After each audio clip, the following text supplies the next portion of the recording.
Hello everyone, उत्थान science academy के YouTube channel पे आप सभी का हार्दिक स्वागत है। लास्ट लेक्चर्स में अपन ने बात की थी कुछ क्वेश्चंस के बारे में, जिससे अपन मोल्स एंड मोल कैसे फाइंड करते हैं अपन, या जब तुम्हें मोल गिवन हो तो किसी भी एलिमेंट का या मॉलिक्यूल का वॉल्यूम, मास या उसमें नंबर ऑफ मॉलिक्यूल्स अपन ने कैसे फाइंड करते हैं, उसके बेसिस पे कुछ क्वेश्चंस डिस्कस किए थे। आज का जो लेक्चर होगा उसमें अपन बात करेंगे किसकी, परसेंटेज कंपोजिशन फॉर्मूले की, कि कोई भी जो मॉलिक्यूल है वो किससे मिलकर बना है और उसमें उसका कितना प्रतिशत है, ठीक है। और सेकंड अपन बात करेंगे इंपेरिकल फॉर्मूले की, और थर्ड जो होगा तुम्हारे पास में मॉलिक्यूलर फॉर्मूले की। तीनों ही इंपॉर्टेंट है, बच्चों को बहुत सारे कंफ्यूजन रहते हैं इनमें, तो उनको ही अपन सॉल्व और मैं उन्हीं को एक्सप्लेन करने की कोशिश करूंगा। तो देखो, सबसे पहले अपन बात करते हैं परसेंटेज कंपोजिशन, या अपन उसको बोल सकते हैं प्रतिशत संगठन। अब देखो, प्रतिशत संगठन होता क्या है, किसी भी मॉलिक्यूल या एलिमेंट में उपस्थित जो परमाणु है या अणु है उनका मास प्रतिशत कितना होगा वो अपन क्या करते हैं, फाइंड करते हैं। तो सबसे पहले तो देखो, परसेंट कंपोजिशन क्या होता है कि इन ए मॉलिक्यूल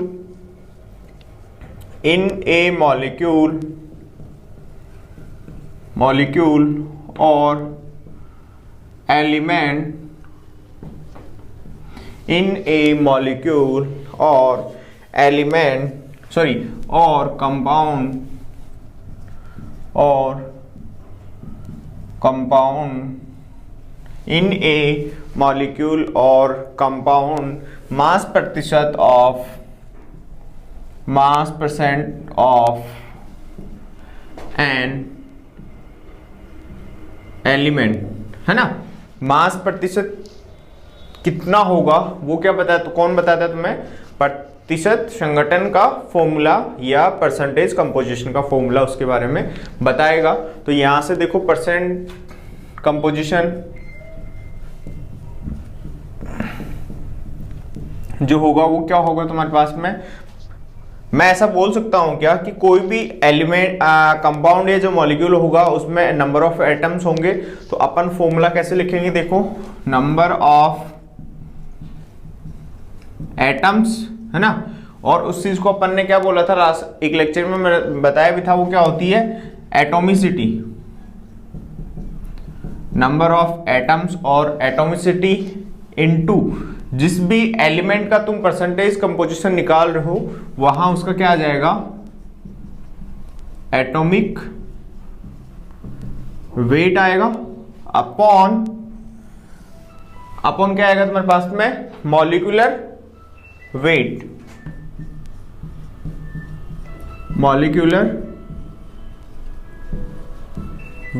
है ना, इनटू। अब देखो ये परसेंटेज में है तो मेरे को क्या करना पड़ेगा, उसको 100 से मल्टीप्लाई करना है। तो क्या निकाला, परसेंटेज कंपोजिशन क्या होता है तुम्हारे पास में, निकालने का जो फॉर्मूला है वो क्या होगा, नंबर ऑफ एटम्स, है ना, नंबर ऑफ एटम्स, या तुम उसको बोल सकते हो उसकी atomicity into atomic weight upon molecular weight आएगा। और यहाँ पे 100 से मल्टीप्लाई क्यों किया मैंने, क्योंकि वहां पे मैं उसका क्या निकाल रहा हूं, प्रतिशत निकाल रहा हूं। तो ये तुम्हारे पास में सिंपल सा एक फॉर्मूला था किसका, परसेंट कंपोजिशन का। एग्जांपल अपन की बात करते हैं। देखो एग्जांपल यदि मैं लेता हूं क्या, C6H12O6, है ना, क्या लिया मैंने, C6H12O6। अब मेरे को क्या निकालना है, परसेंट ऑफ कार्बन, है ना, कार्बन का प्रतिशत यदि मेरे को निकालना है तो इसमें देखो क्या है तुम्हारे पास में, फॉर्मूला क्या जाएगा, number of atoms of carbon into atomic weight of carbon हो जाएगा, ठीक है। और नीचे क्या आ जाएगा, molecular weight of C6H12O6, molecular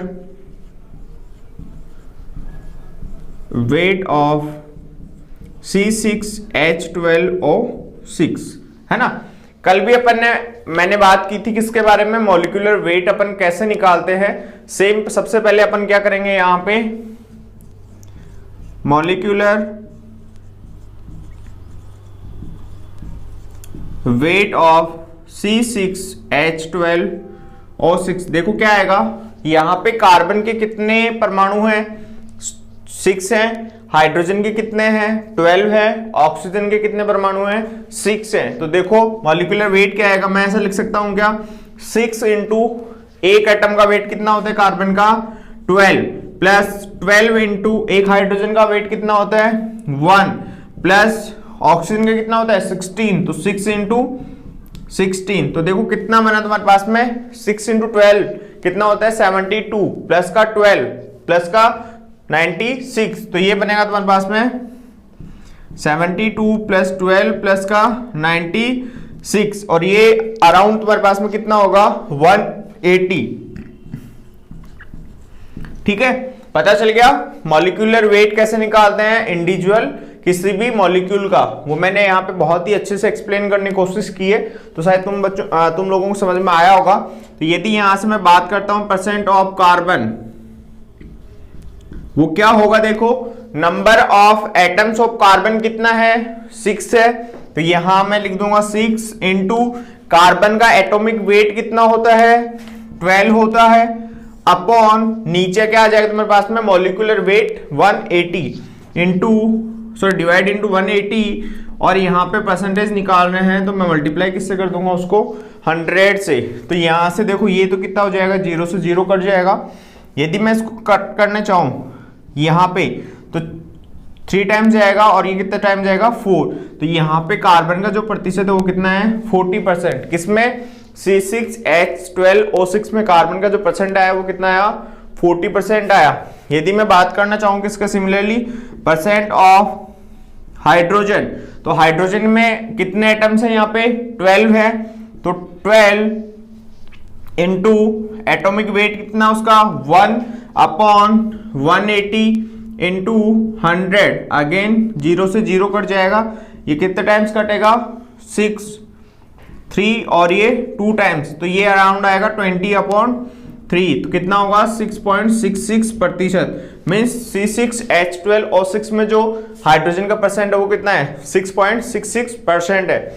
यदि अपन बात करना चाहें किसका परसेंट ऑफ ऑक्सीजन, तो ऑक्सीजन का देखो कितने एटम्स हैं 6 है, और एटॉमिक वेट कितना होता है 16, तो 6 इंटू 16 अपॉन 180 इंटू 100, तो ये 0 से 0 कट जाएगा, ये कितना टाइम कटेगा 3 टाइम्स कट जाएगा, तो 16 अपॉन 3 कितना आएगा तुम्हारे पास में अप्रोक्स ये आएगा, हाँ ये अप्रोक्स आएगा तुम्हारे पास में 160/3, 5 है ना 15, और बचा कितना 3, तो 3.33%। मीन्स अप्रोक्स जो है ऑक्सीजन का परसेंटेज कितना आएगा 53.33%। तो ये मैंने बताया किसका परसेंटेज कंपोजिशन कैसे निकालते हैं, उसका फॉर्मूला क्या होगा तुम्हारे पास में, और उसको कैलकुलेट कैसे करते हैं वो मैंने बहुत इजी स्टेप्स में बताया है। तो जिन बच्चों को समझ में आ रहा है वो लिख लें, और जिनको स्क्रीनशॉट लेना है वो स्क्रीनशॉट ले सकते हैं इसका।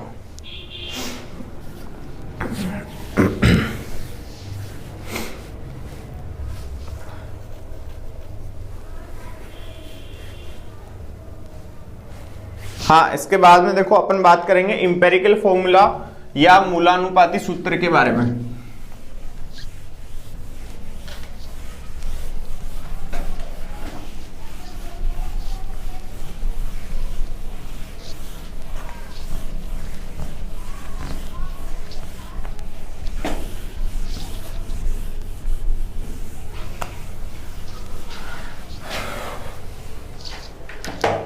हाँ, इंपेरिकल फॉर्मूला क्या होता है देखो,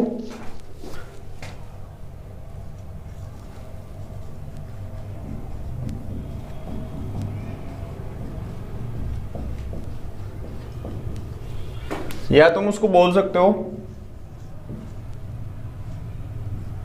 मूलानुपाती सूत्र।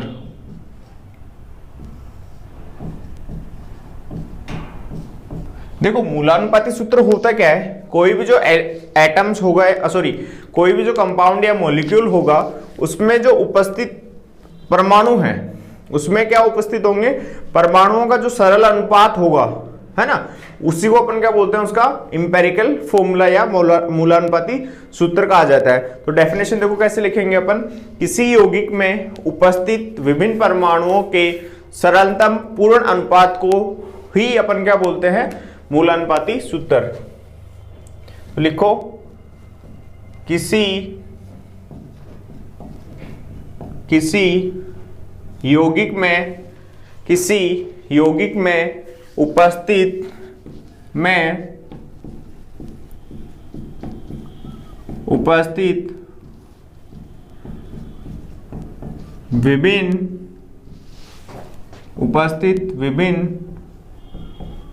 उपस्थित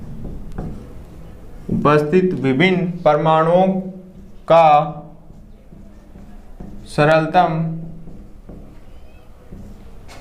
सरलतम पूर्ण अनुपात, किसी यौगिक में उपस्थित विभिन्न परमाणुओं का सरलतम पूर्ण अनुपात ही क्या होता है तुम्हारे पास में, मूलानुपाती सूत्र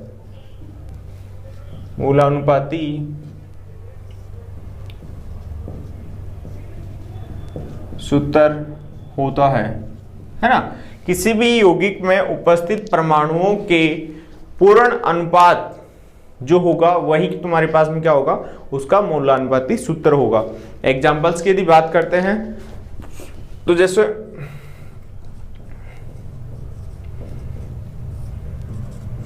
देखो मैं यहाँ पे कुछ मॉलिक्यूल्स लिख रहा हूं, है ना, उनका जो अणु सूत्र है वो अपन लिख रहे हैं यहाँ पे। जैसे कोई है H2O2 हाइड्रोजन पेरोक्साइड का एक मॉलिक्यूल है, सेकंड जो है CH4 है, मेथेन है, थर्ड में ले रहा हूं क्या C2H6, थर्ड में ले रहा हूं क्या C2H4O2 एंड लास्ट ले रहे हैं C6H12O6।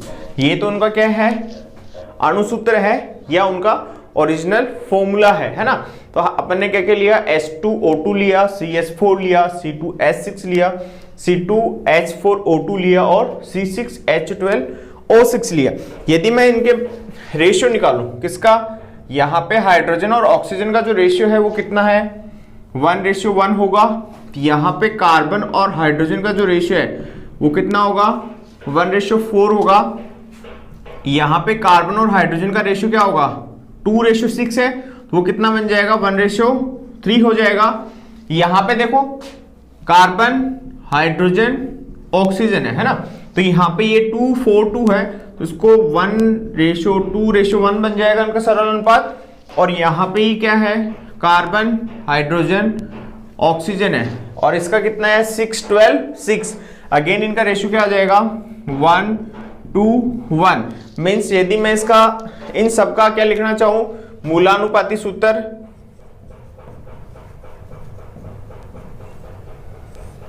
तो वो देखो क्या बनेगा तुम्हारे पास में, यहाँ पे हाइड्रोजन और ऑक्सीजन का रेशियो क्या है 1:1 रहेगा। मीन्स H2O2 का जो मूलानुपाती सूत्र होगा वो क्या होगा, HO होगा। इसका तो क्या रह जाएगा, CH4 ही रहेगा। यहाँ पे इसका मूलानुपाती सूत्र क्या बन जाएगा, CH3, है ना। अपन किस में लिखते हैं, उसके सरल रेशियो के अनुपात में लिखते हैं। यहाँ पे ये क्या हो जाएगा CH2O और इसका मूलानुपाती सूत्र भी क्या आएगा CH2O। तो देखो यहां से मूलानुपाती सूत्र कैसे निकालते हैं अपन ने इनका रेशियो लिख लिया, जिस भी एटम से मिलकर बना है उनमें कितने थे परमाणु उसमें उपस्थित है। तो लिखे इसमें कितना था, हाइड्रोजन ऑक्सीजन के 2-2 थे, उनका रेशियो क्या है 1:1 आएगा। यहाँ पे कार्बन हाइड्रोजन था किस रेशियो में था, 1:4 में है। यहाँ पे कार्बन हाइड्रोजन किस रेशियो में, 2:6 में था। और उसको और अपन सिंप्लीफाई करेंगे तो क्या बन जाएगा 1:3। यहाँ पे कार्बन हाइड्रोजन और ऑक्सीजन का रेशियो है वो किस में है 2:4:2 में है, तो रेशियो क्या बनेगा 1:1।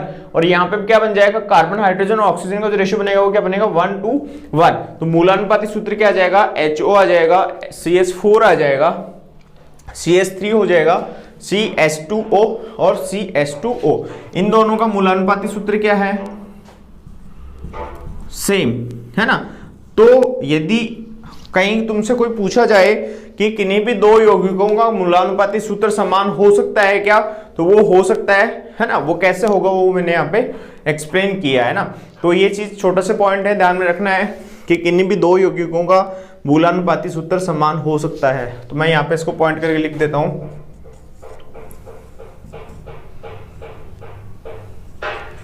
किन्हीं भी दो यौगिकों का मूलानुपाती सूत्र समान हो सकता है,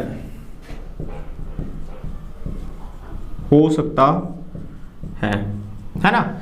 ये तुम्हें यहां से पता चल रहा है। इसका एग्जाम्पल तुम क्या ले सकते हो, C2H4O2 और C6H12O6। अब देखो बात आती है तुम्हें, ये तो जब तुम्हें डायरेक्टली गिवन हो, है ना। अब यदि तुम्हें उसका मास परसेंटेज दिया हो, अलग अलग परमाणुओं का मास परसेंटेज दिया हो, तो उस कंडीशन में अपन उसका मूलानुपाती सूत्र कैसे ज्ञात करेंगे, उसके मैं कुछ स्टेप्स यहां पे लिखवा देता हूं, है ना, 1 बाय 1 करके।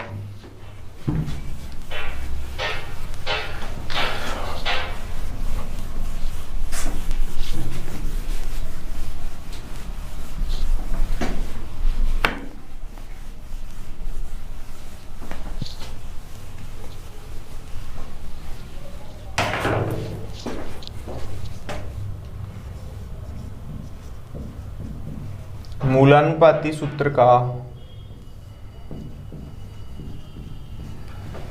का निर्धारण मीन्स तुम मूलानुपाती सूत्र कैसे निकालोगे वो देखो।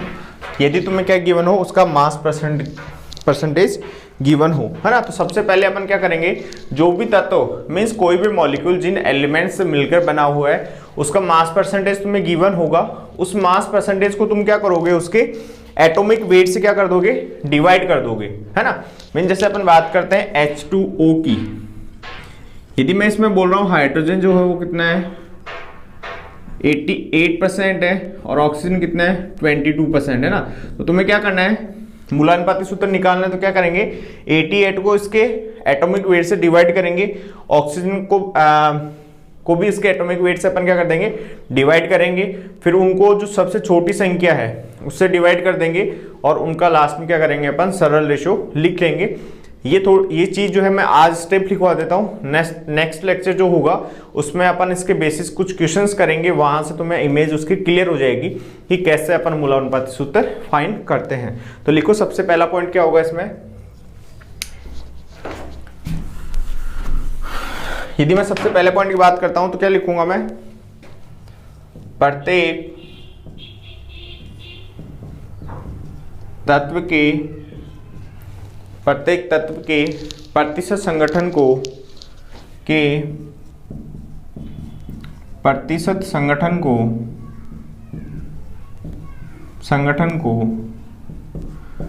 उसके परमाणु बाहर से क्या करेंगे, विभाजित करेंगे, या अपन उसको क्या करेंगे, भाग देंगे। पहला स्टेप क्या हो गया कि जो भी उसका परसेंटेज कंपोजिशन दे रखा है उसको उसके परमाणु भार से अपन डिवाइड कर देंगे।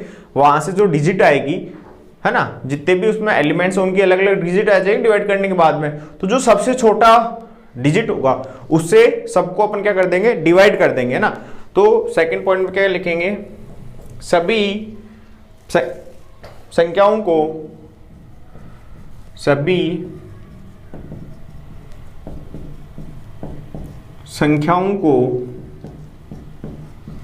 सबसे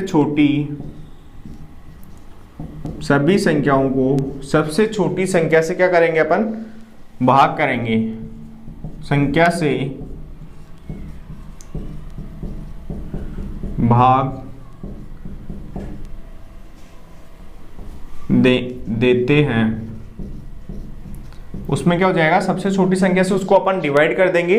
अब क्या करेंगे, इन संख्याओं को मीन्स यहां पे क्या कर रहे हैं, यहां इस स्टेप में जो डिजिट आएंगी उनमें देखेंगे जो सबसे छोटी संख्या है उनको सबसे क्या कर देंगे, डिवाइड कर देंगे। डिवाइड करने के बाद में जो डिजिट्स आ रहे हैं उनको अपन पूर्ण संख्याओं में बदलेंगे, है ना। और पूर्ण संख्याओं के बदलने के बाद में जो सरल रेशियो आएगा वही उसका क्या होगा, मूलानुपाती सूत्र होगा। तो इन संख्याओं को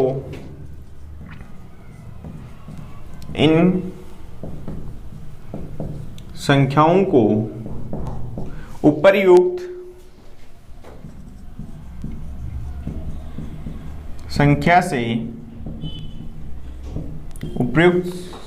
से गुणा करते हैं।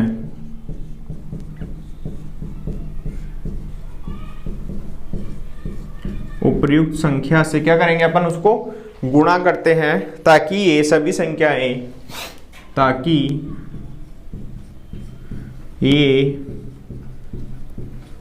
संख्याएं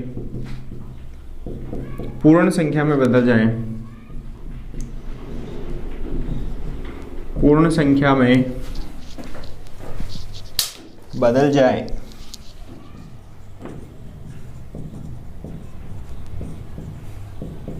ठीक है, और लास्ट स्टेप में क्या लिख देंगे, उसका मूलानुपाती सूत्र। लास्ट स्टेप लिखो, क्या लिखेंगे, मूलानुपाती सूत्र का प्रत्येक तत्व के परमाणुओं में मूलानुपाती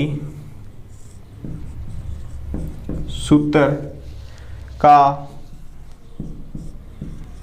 प्रत्येक तत्व सरल अनुपात में लिखा जाएगा।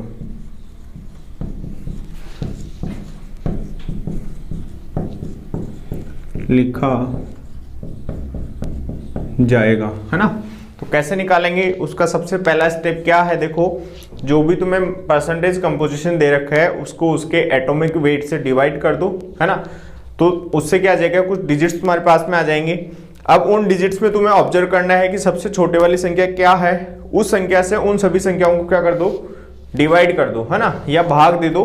भाग देने के बाद में जो संख्याएं आएंगी, हो सकता है कि कुछ संख्याएं तो तुम्हें क्या बनेगी, पूर्ण संख्याएं मिलेंगी, और कुछ संख्याएं क्या होगी तुम्हारे पास में, अपूर्ण होगी या किस में होगी, दशमलव में होगी, है ना।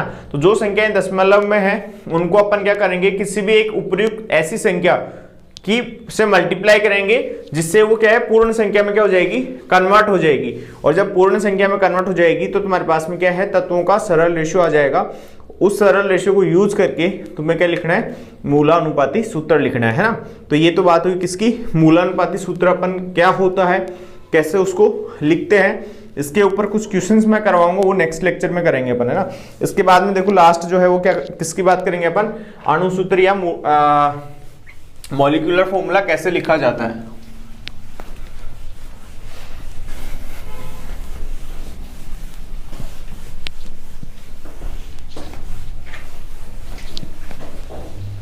लास्ट लिखो, क्या लिखेंगे अपन, मॉलिक्यूलर फॉर्मूला।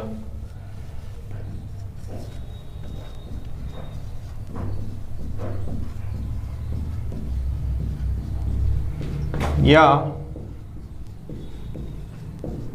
उसका अणुसूत्र होता क्या है। अणुसूत्र क्या होता है तुम्हारे पास में, कि कोई भी जो यौगिक है उसमें उपस्थित तत्वों की जो संख्या है या उसमें उपस्थित परमाणुओं की जो वास्तविक संख्या है वही क्या होता है तुम्हारे पास में, उस तत्व का मूलानुपाती सूत्र। तो लिख लो क्या होता है, बहुत बार पूछ लिया जाता है कि मूलानुपाती सूत्र होता क्या है। तो किसी पदार्थ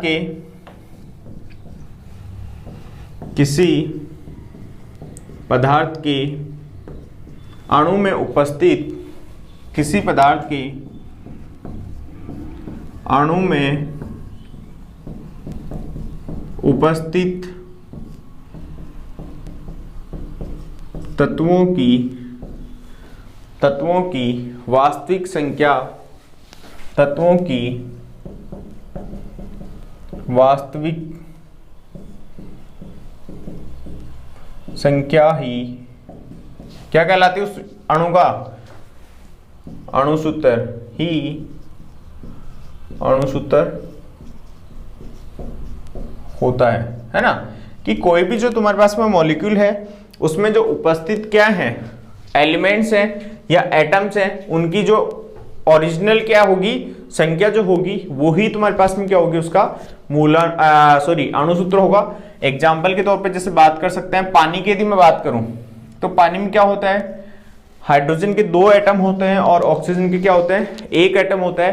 तो यहाँ पे इनकी वास्तविक संख्या कितनी है, हाइड्रोजन की 1 है और ऑक्सीजन की कितनी है, 1, सॉरी हाइड्रोजन की 2 है और ऑक्सीजन कितनी है, 1। तो ये इसका क्या हो गया, अणु सूत्र किसका, पानी का, है ना। या और एग्जांपल तुम देख सकते हो, कार्बन डाइऑक्साइड,